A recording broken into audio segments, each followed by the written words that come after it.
we know that annuity is like superannuation, where we put regular money into account, I want to just go back over some of the stuff we already know from our work on financial maths. So this is going back to Exercise Chapter 1 in your textbook. And remember, in Chapter 1 we learnt that the compound interest formula could be written as future value equals present value 1 plus r to the n, where we've got future value, present value, r was your interest rate, and n were the number of compounding periods. So we had a very quick example. Here we go. I've got 5,000. I'm investing at 8% per annum for 4 years, and I haven't written down, but it is compound interest.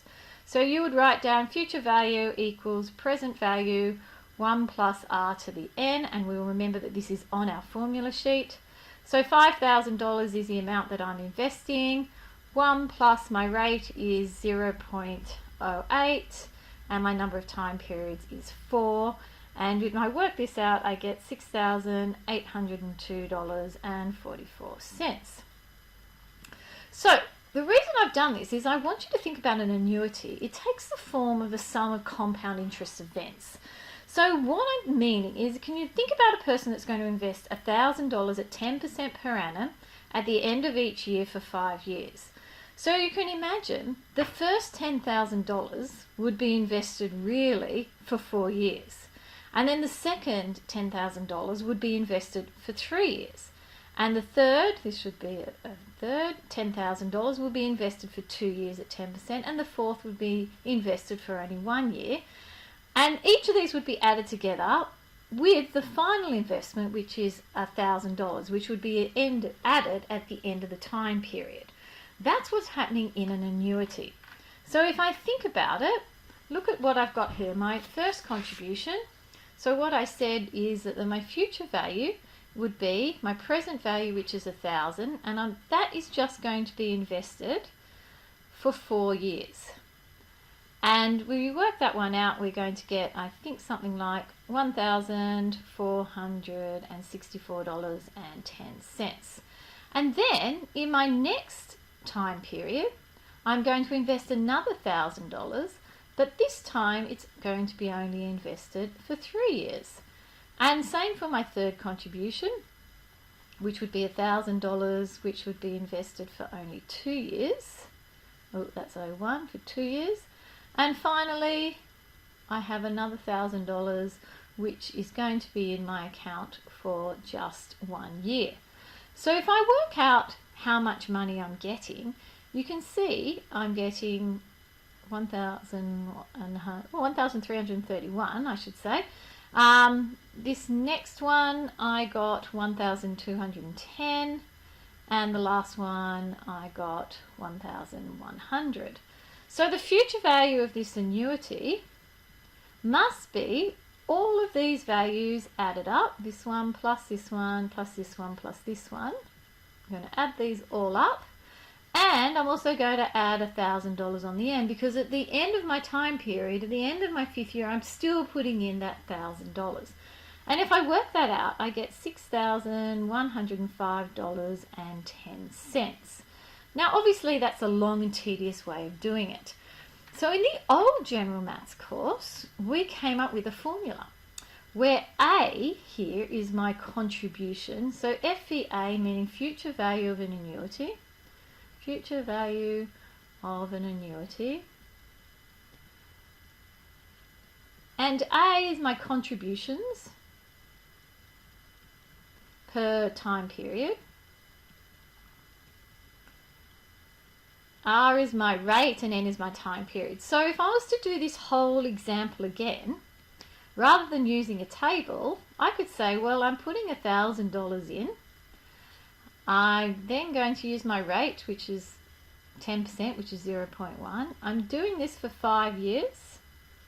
Okay, I'm taking away 1 and I'm putting it over 0.1 using this formula. And if I do that, I get $6,105.10, an easier way of doing it. So now you're thinking, oh, well, that's great. I can just do this, looks pretty easy. But the thing is, you don't need to know this formula. This is from the old general maths course. But I feel that there's no point in doing annuities in this general maths course if you don't have an understanding of how it all works out. So the practice is, what we're going to do is to do these sorts of questions, you're going to be given a table of values. Now in class, I'm going to show you how to make a table of values from an Excel spreadsheet because I think it's important that you understand. But what you're going to be doing, and this is all the instructions for creating a spreadsheet, and this is what a spreadsheet would look like. And what we have, and you need to read it carefully, it's like when we've done the work on loans before, reducing value loans. We have the future value of $1. So this is saying, if I took $1, invested it at 1% for one time period, it would only be worth $1. But I've invested it at 1% for two time periods, it would be worth 2.0100, and so on. So if I invested $1 at 12% for 20 time periods, you would see that my $1 would be worth $72.0524. This is the table that you will be given, or some variation of it. And from that, you're expected to answer some questions. So let's have a look at the types of questions that you could be asked. Use the table you created in your spreadsheet to answer the following questions, or you could just use the table I've given you. Kate opens an account that earns interest at 12% compounded monthly. Okay, so here is a clue. It's 12% per annum compounded monthly. Okay, and the question says to use a table. So in the HSC, if it has a table attached to it, you have to use it. A lot of you in the past have not used the table and therefore got the question wrong. You must use a table if one is given. She contributes $1 at the end of each month for, $100 at the end of each month for 1 year. Calculate the future value of Kate's annuity. So here are some things we need to know. My rate is compounded monthly, so that's 12%. So just the same as when we did compound interest and simple interest. My rate is compounded monthly, so that means I must divide it by 12. So my rate is now 1%. My number of time periods, I'm told, is 12 months because it is for 1 year. So I could have just written 1 year, but I know it has to be a month, so that is 12 months. So that's pretty important that we know that. So my future value, that's what I'm asking for. What is my investment going to be worth at the end of this 12-month period? So I've got my interest rate at 1%, so I'm going to go back up here. My interest rate is 1%, and I'm looking at that for 12 months. So let's go down here, and this is what $1 is worth. So my future value is going to be my contributions, which I'm putting $100 in there every month, and I'm going to times that by 12.6825, because instead of just $1, what it's going to be worth at the end, I've got $100. So when I work this one out, I get $1,268.25. And so that's the answer to part A. Part B then says, how much interest will she earn on her investment? Well, you need to think about how much money has Kate actually put in. What are her contributions? So if I think about Kate's total contributions, I can think about it that she is putting in $100 a month for 12 months. So the amount of money she's actually put in is $1,200. But at the end of this time period, my investment is worth $1,268.25. So anything above the $1,200 must be the interest. So the interest must be equal to $1,268.25, take away the amount of money that I physically put in, and what we end up with is $68.25. So that is what the interest is. And that's how easy this work is. So let's have a look at the next. So the other sort of question that you need to get used to seeing is obviously one of these backward types of questions where you have to work out what the contributions are. So if I think about it this way, find the contributions per period of an annuity that will give a future value of $15,000 if the annuity earns 6% per annum for 3 years. Now this one isn't very tricky at all because I can go back to my table and I'm looking at 6% per annum. So I'm looking in this column for 3 years, and 3 time periods is here, so it's 3.1836.